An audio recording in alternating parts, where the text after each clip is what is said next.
Good morning. सभी दर्शकों का सक्सेस ग्रुप में बहुत बहुत स्वागत है।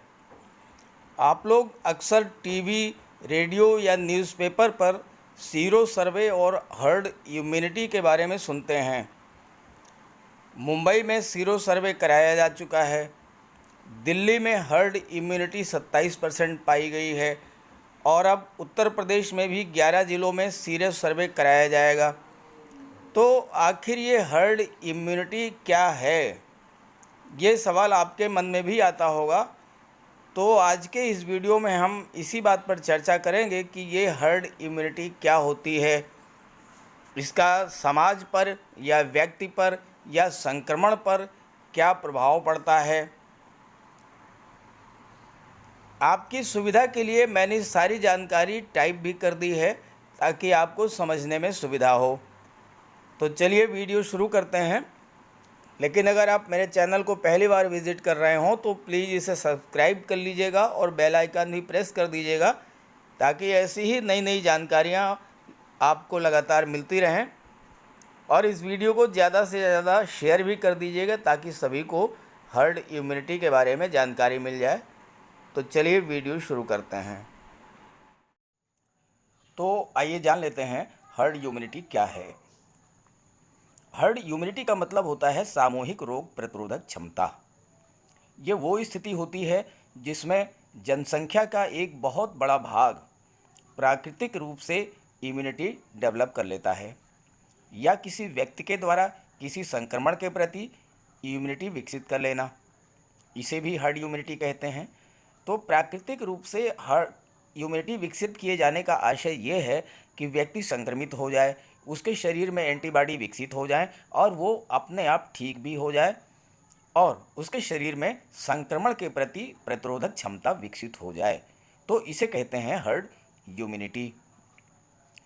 अभी तक की सूचनाओं के अनुसार जो लोग इस संक्रमण से ठीक हो चुके हैं, यानी जिनके अंदर हर्ड इम्यूनिटी डेवलप कर चुकी है, उन्हें दोबारा इसके होने के मामले नहीं आए हैं। तो ऐसे में हर्ड इम्यूनिटी विकसित होने पर एक ओर तो संक्रमण के फैलने की कड़ी रुक जाएगी, दूसरी ओर ऐसे लोग जिन्हें पहले से कोई बीमारी है उनमें संक्रमण को बढ़ने से रोका जा सकता है।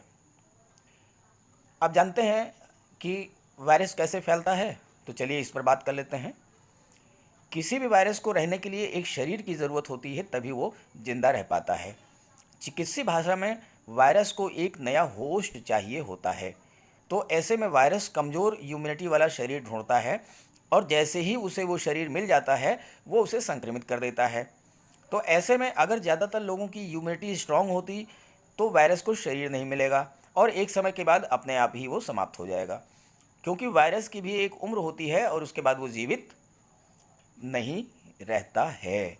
तो इस तरह से अगर हर्ड इम्यूनिटी डेवलप कर जाती है एक पूरे समूह में, एक पूरे समाज में, तो वायरस का फैलना जो है वो रुक सकता है। चलिए अब जान लेते हैं कि हर्ड इम्यूनिटी किस तरह से काम करती है। तो हर्ड इम्यूनिटी दो तरह से काम करती है। 80% लोग अगर अच्छे इम्यून सिस्टम वाले हैं तो 20% लोगों तक यह वायरस पहुंच ही नहीं पाएगा।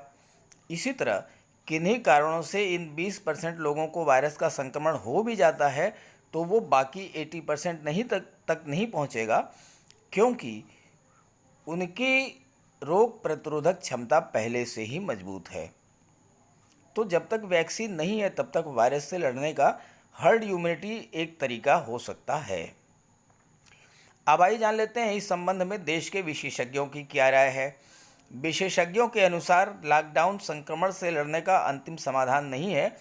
ये संक्रमण के फैलने में देरी कर सकता है, लेकिन हमें इससे हमेशा के लिए बचा नहीं सकता है।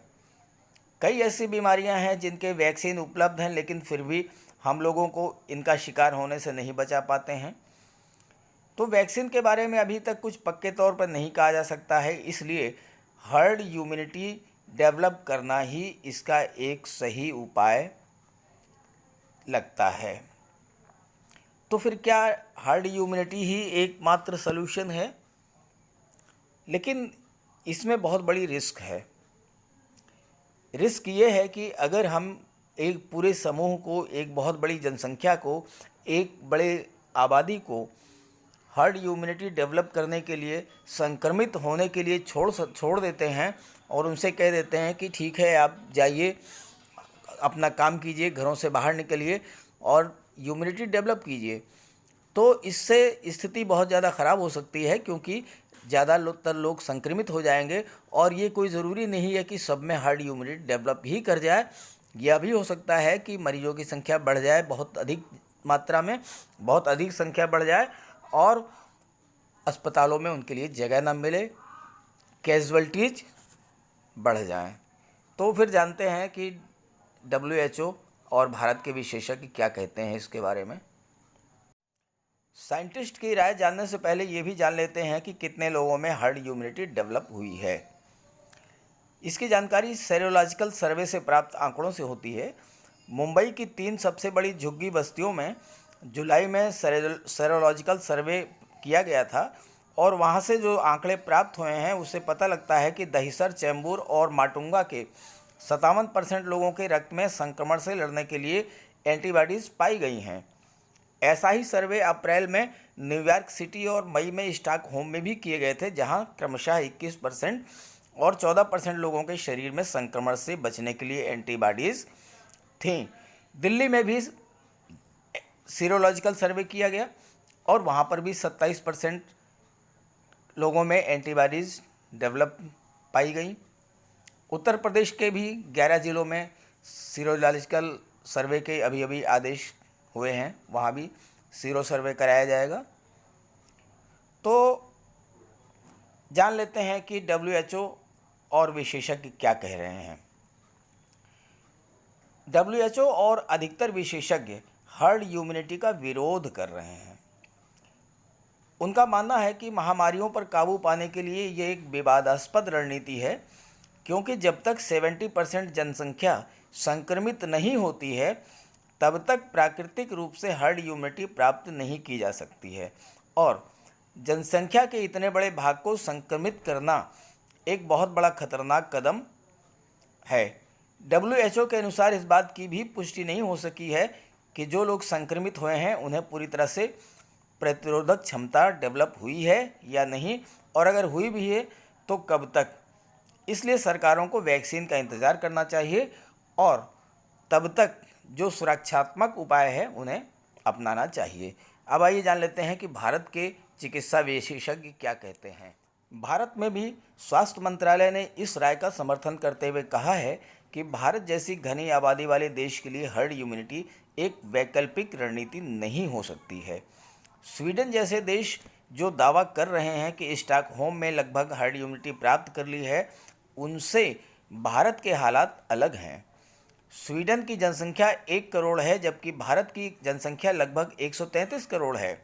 दूसरी बात, विदेशों में आमतौर पर कामकाजी युवा परिवार से अलग रहते हैं, जबकि भारत में आज भी संयुक्त परिवार का चलन है। ऐसे में जब युवा काम करके घर जाएंगे तो वो अपने बुज़ुर्गों में ये संक्रमण फैला सकते हैं। घर के बुज़ुर्गों में या बच्चों में ये इन्फेक्शन फैल सकता है। चिकित्सकों के अनुसार जिन घरों में युवा काम करने के लिए घरों से बाहर निकल रहे हैं, वहां बुजुर्गों की सेहत पर ध्यान देने की ज़रूरत है।